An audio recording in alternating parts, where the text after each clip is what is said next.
nu mantak man shamahu aglaqallahu anhu 30 baban minal usri wa fatahalahu 30 baban minal yusri.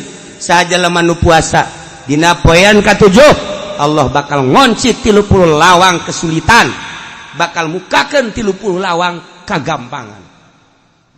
Pohara jasa poean ke-8 sok dingaranan yaumut tarwiyah tanggal 8 tarwiyah man shamahu utiya minal ajri ma la ya'lamu illallah, bakal dibere ganjaran teu dibere nyaho ku Gusti Allah ku gede-gede da ganjaran. Lillahi lahum al-Fatihah. Bismillahirrahmanirrahim. Alhamdulillahi rabbil alamin.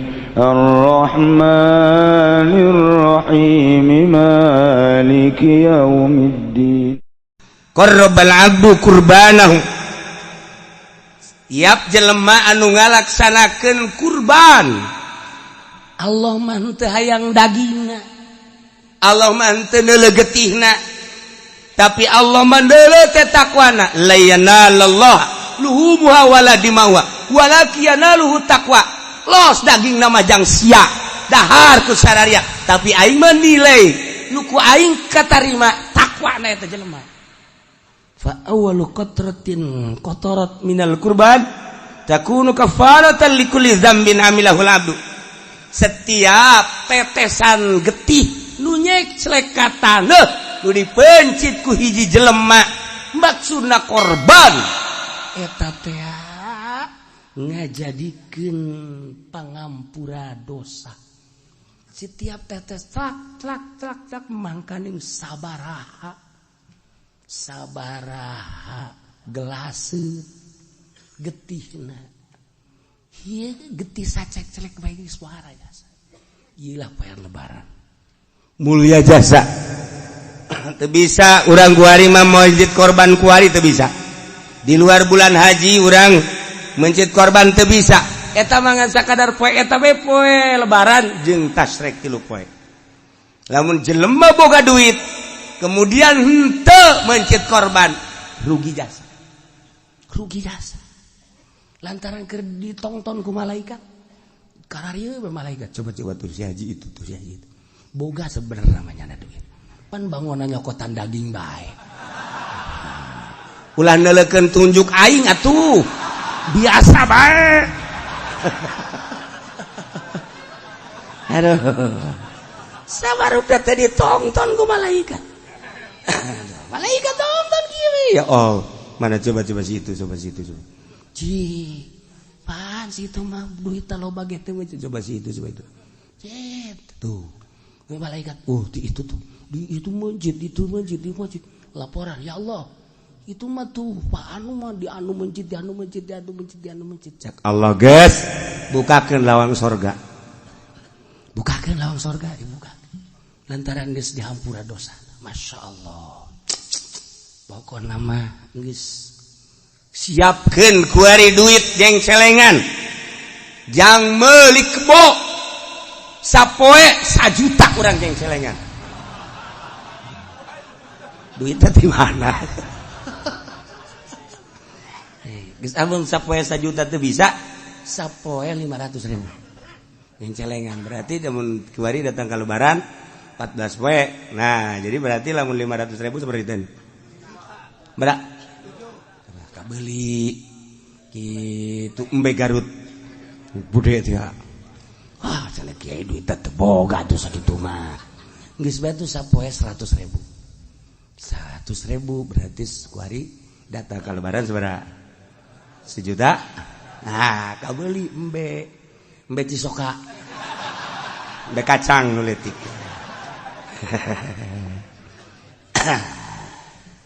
Guys kuari mah lamun jadi tukang ojek ngojek kuari sapoe-sapoena tah duit gojekna sing meunang 1 juta ceng celengankeun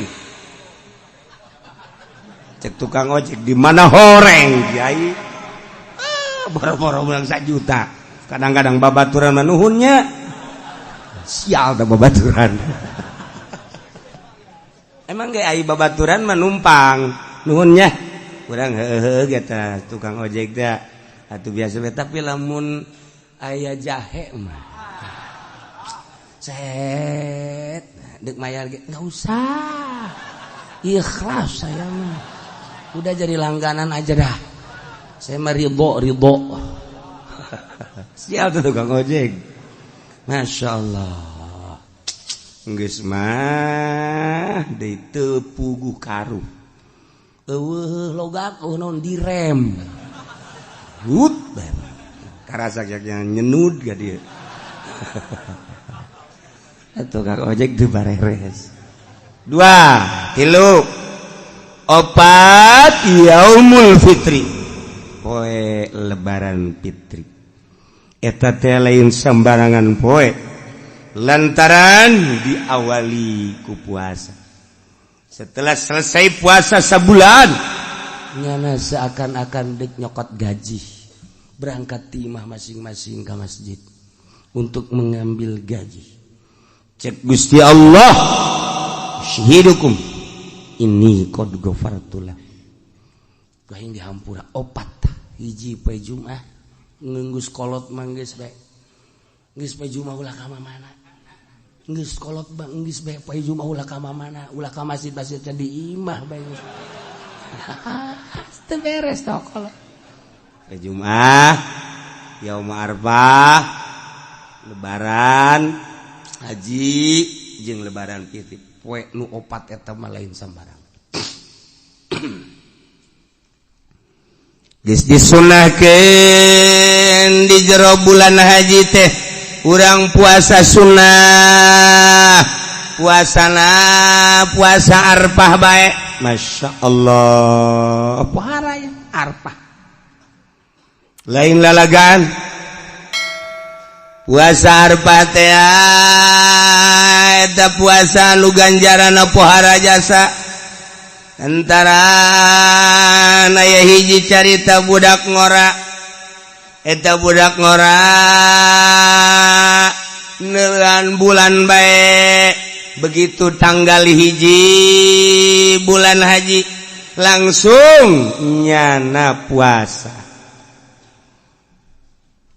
tanggal hiji nya memang selain arfah deui di tanggal hiji cek Kangjeng Nabi mayahmiluka ala syami hadhil ayam kunaon maneh ieu muasaan poe ieu cek eta anak muda bi abi wa ummi anta mufda ya Rasulullah inna ayyamul masyair wa ayyamul haj sallallahu ayyushikani fi du'aihim hampura Gusti Rasul abdi mah ieu nu mantap puasa ge sugan berganjar bae emang lantaran inget nu di Mekah teh ieu poe teh ayyamul masyair wa ayyamul haj diakhiri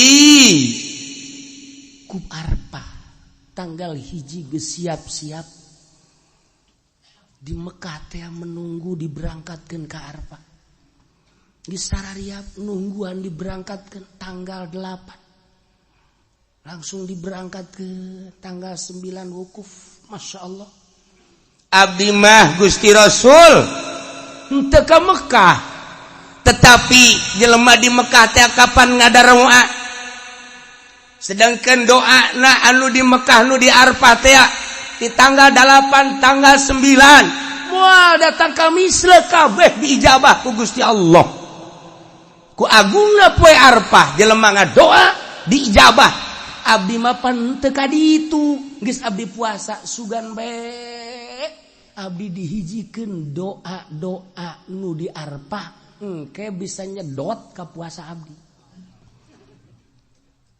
sakumaha beusi persani we gitu kesedot tah doa jelema nu di ditu ngadoakeun ka nyarana masing-masing oge ka muslimin muslimat sadunya sugan bae abdi keur puasa mah tuh ja abdi mapan ka ditu henteu kemudian atuh hayeuna mah kitu abdi mah jaga we henteu di dieu geus bae atuh abdi mah rek puasa abeh akur ganjarana kumaha teh cak Kangjeng Nabi masyaallah fa innalaka bikulli yaumin tasumuhu adlam mi'ati raqabatin sanyanyana tetep ka anjeun dibere ganjaran unggal penu ku anjeun di puasaan eta sabanding jeung ngamerdekakeun 100 abid sapoe wa mi'ata badanatin jeung 100 onta mi'ati parosin jeung 100 jaran yakni kuda yuhmalu alaih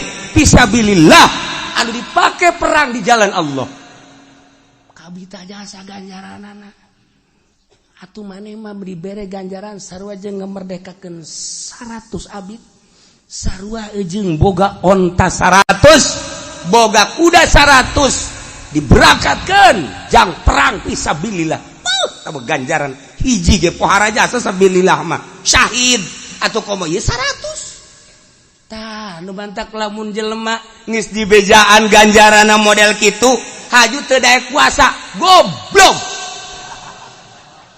tah nah madak dek dileukeun awas ke minggu hareup lamun kadeuleunah teu popoyong kodan lemes teu leuleus berarti teu puasa geus kuduna kieu nyiduh orenganan keluar di majelis mah ngarokok. Ieu nu matak dicaritakeun ge supaya daek puasa. Lain lalagaan ganjaran masyaallah.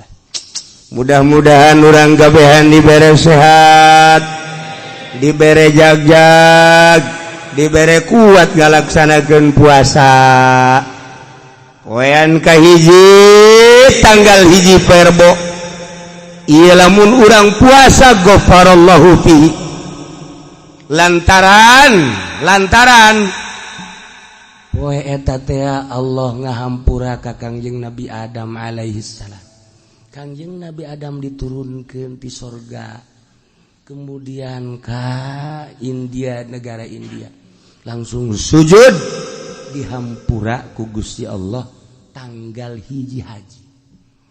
Man shoma dzalikal yaum ghafarallahu lahu kulla dzambin saha jelema nu puasa tanggal hiji bulan haji dihampura sakabeh dosana eta jelema ya Allah ya Rabb.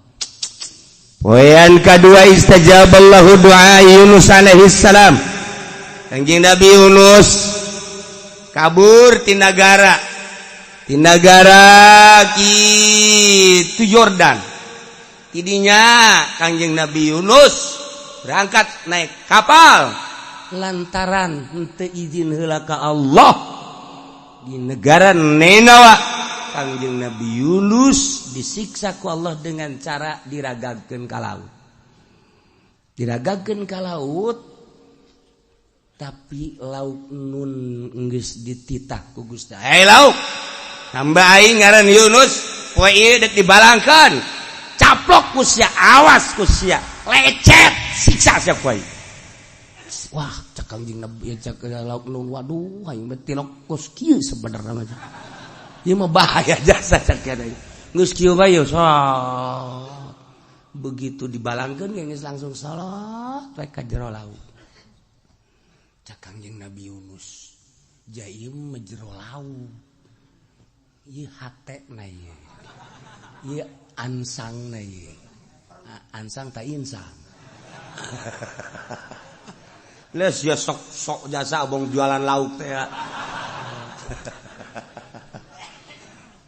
nah geus kita badongengna Kangjeng Nabi Yunus mah akhirnya Kangjeng Nabi Yunus dikaluarkeun fa akhrajahu min batil hud dina tanggal 2 haji dikaluarkeun terus sakumaha orok kaluar ti rahim indung teu daya teu upaya masyaallah mantak man shoma dzalikal yaum kana kaman abadallaha taala sanatan lam yasillah bi ibadatillah tarfatain sajelema nu puasa poean kadua maka Allah bakal mere ganjaran percis kos jelema ibadah ka Gusti Allah sataun teu maksiat sakicep-kicep acan geus dikitu-kitu ge tetep bae aing kuat moal nya ieu. Aing puasa ulah ieu nya. Mangkani aing mah di pasar. Mangkani aing mah di pabrik geus uji bae nya. kurang yakin kuduna yakin aing mah paeh geus pokona tilok aya dongengna puasa paeh lah geus pokona puasa gitu datang ke jam 10 cak nyana tuh letik jasa kayakinan ada poean katilu istajaballahu fihi doa Zakaria alaihissalam Allah ngaijabah kana doa kangjeng Nabi Zakaria mendak man shoma dzalikal yaum istajaballahu doa sajelema nu puasa tanggal 3 bulan haji lamun pun tapenta ka Allah langsung diijabah geus tanggal 3 asal urang puasa poe eta menta diijabah ngan aya nu dibere langsung di dunia aya nu diengkekeun di akhirat masalahna beusi teu kuateun di dunia dibere tak aju dipake abrut-abrutan cak Allah moal aing mah mendingan engke bae di sorga nah engke di sorga teh urang teh kieu anu poe eta aju ngadoa mah begitu asup ka sorga nah ieu mah ganjaran-ganjaran anu sejen nah ieu mah waktu maneh tanggal 3 bulan haji menta hayang dunia hayang kabeli mobil nah ieu ganjaranna tah mobil kijang tah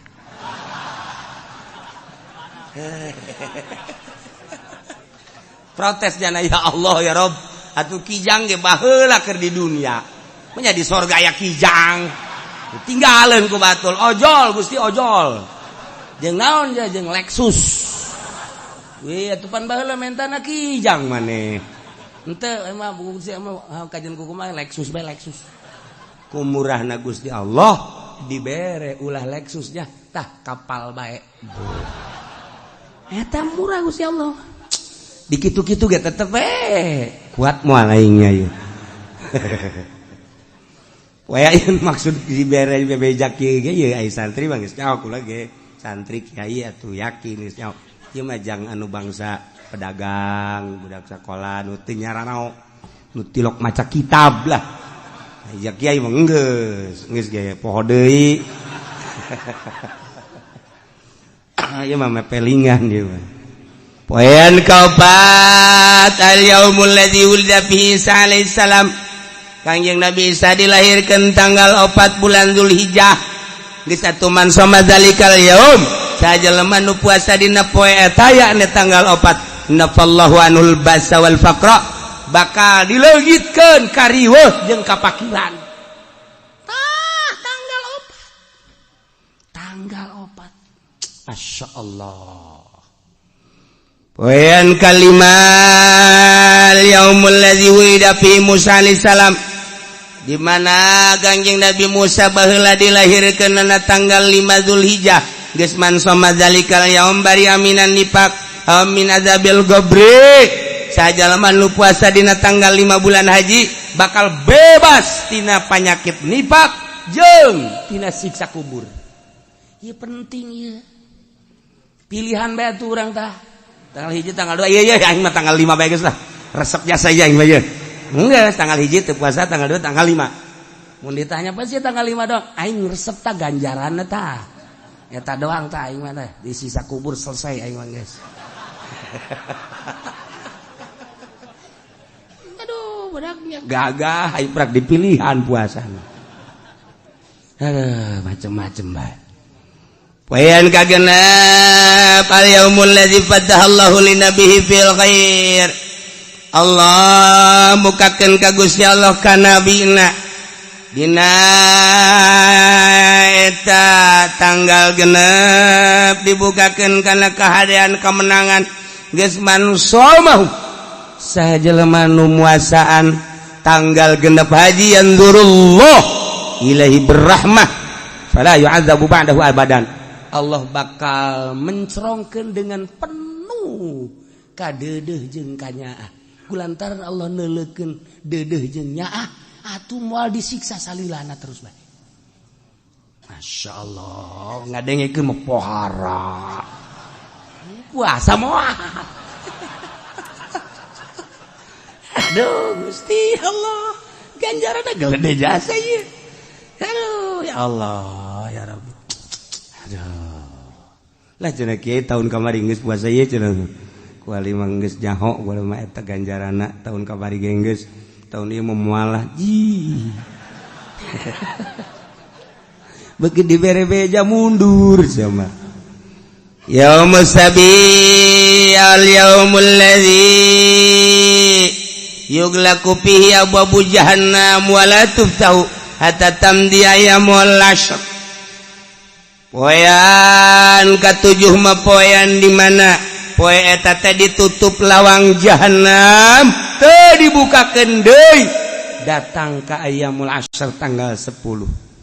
Mulai poe eta tutup lawang neraka jahannam ditutup kabeh nu mantak man samahu aglaqallahu anhu 30 baban minal usri wa fataha lahu 30 baban minal yusri.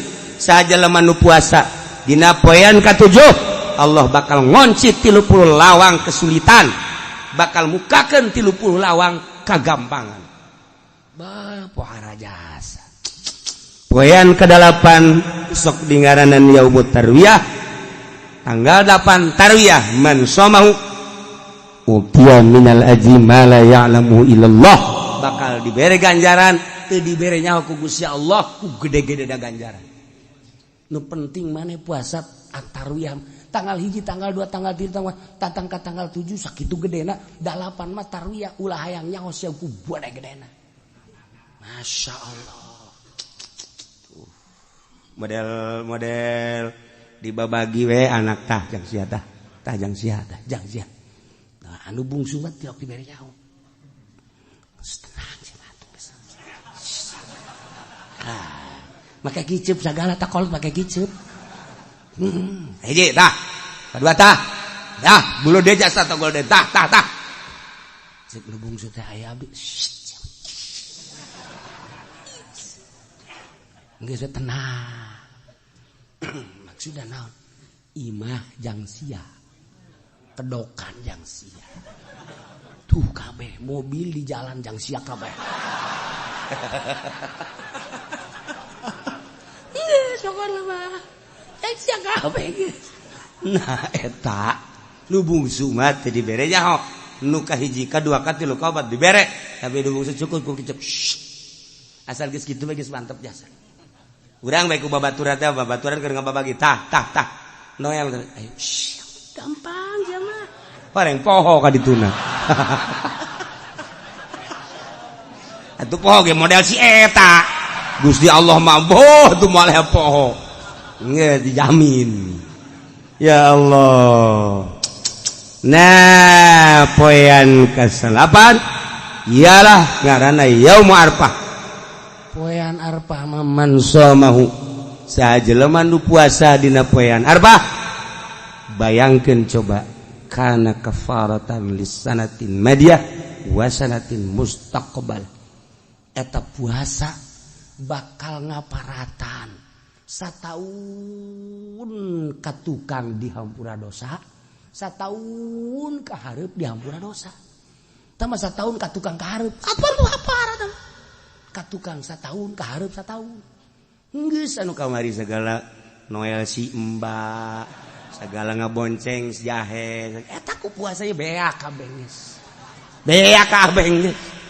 aduh mandak puasa arfah sataun katukang sataun kahareup nya geus puasa arfah tah menang 15 poe haji ngabonceng jahe deui dihampura kos kieu mah aing geus puasa geus. Siapa tolong? Allah Karim. Guys, tinggal tanggal 10. Tanggal 10 mah tanggal nu tadi dicaritakeun poean kurban. Urang berangkat ke masjid, siapkeun mencit kurban. Boga meuli kebo sapi teu boga mebe teu boga kotok jago urang boga duit kotok jago sabaraha teh hargana kotok jago nu bagus sabaraha hargana hah 50 tilok meuli maling teh mah orok nyawa Masya Allah masa 50.000. Aing nggak borong kos gitu mah. Ini kotok jago, set, bagus. Pencit, set. Asakeun. Beres asakeun, embrakeun di tengah imah. Panggil pemajikan jeung anak. Ya urang korban ya. Cak anakna baha. Ari korban mah didikeun ka batur. Dikeun ka sa? Atuh kanu susah. Di negara ieu sanu leuwih susah. Abah sia nyaho. Cak anakna heueuh oge nya makanan. Ye, sia sok macem-macem. Lembur ieu pang susahna abah sia. Geus bener. Beres. Heuh atuh kitu mah bah, beres. Niat korban geus. Asan dilaksanakeun nu eta Gusti eta. Nah ieu mah maksudna dicaritakeun padahal unggal tahun urang supaya tergugah deui. Padahal mah geus nyaraho komo nu sok maca kita mah kajeun iman nambah keyakinan jeung kesempangatan dalam rangka urang ngalaksanakeun puasa. Poerbo nganu paling bagus nama lantaran di sabulan teh disunahkeun puasa teh 3 poe. Hiji awal bulan, 2 tengah bulan aya mulbid. Nomor katilu akhir bulan. Akhir bulan tah nu mantak nu bagus nama puasa teh tisuk Senin. Tisuk Senin, Salasa asup akhir bulan. Rebo awal bulan, bari bulan haji. Geus isukan. Siapa bangun moal atuh. Isukan, guys. Mulai isu geus geura ngamparkeun sajadah di masjid. Guys, kieu bae geus wajib. Geus kolot bae naon ditu? Geus kolot mah kudu kieu ka incu, ka dicu. Enak. Ambean coba embun-embunan abah. Geus bau kuburan can. Ieu mah geus kolot nonton TV keneh. Mbeuh ke susuwit sagala deui. Aya nu liwat teh suit. Masya Allah. Eta mah nu kos kitu mah ngaranna eta mah berit. Berit nu sok susuwit mah. Nah mendak geus urang petakeun awak urang di tengah-tengah akhlak moral bangsa keur carut marut. Korupsi kadengena makin menjadi-jadi. Bohong makin menjadi-jadi. Berjamaah maling di PNS geus terjadi. Cukup jangka neraka kos kitu bae. Cukup jangka neraka mah. Asal diangkat jadi kabag bae. Geus kudu babagi. Kudu babagi. Mejanu. Ye, emang kumaha gitu emang aing teh nyaho parangsan. Nah, rapihan awak urang. Bisi teu kapanggih deui. Jeung bulan haji hareup geus kurang nol-nolkeun kabeh. Bebeja ka pamajikan, bebeja ka anak. Abah mah geus kolot. Puasa deuk di masjid bae. Geus atuh sia nu ka pasar, sia nu dagang kabeh. Abah nah, geus tarima bersih bae geus abah mah geus. Cak pamajikanna enak aya. Jadi urang siapkeun puasa tira. Tah, nu nyebut isukan gue deh. Wallahu alam. Coba isuk. Nah, etalah sekadar penjelasan tentang poe-poe ganjaran-ganjaran dina poe-poe bulan haji anu sakitu poharana. Tapi tetep bae iwal timun tayang ka Gusti Allah nu boga tanaga, nu mere tanaga Allah, nu mere kuat Allah. Sanajan urang hayang-hayangan ku Allah teu dibere kuat deuk kumaha deui. Sanajan urang resep ka ganjaran Allah teu mere ka urang daya jeung kakuatan deuk kumaha. entek nu boga kuat Allah penta ka Allah. Ya Allah ya Rabb, abdi minta kekuatan ti Gusti ja Gusti nu boga kuat. Abdi hayang puasa ku gedena ganjaran Gusti. Tuh. Wallahu a'lam.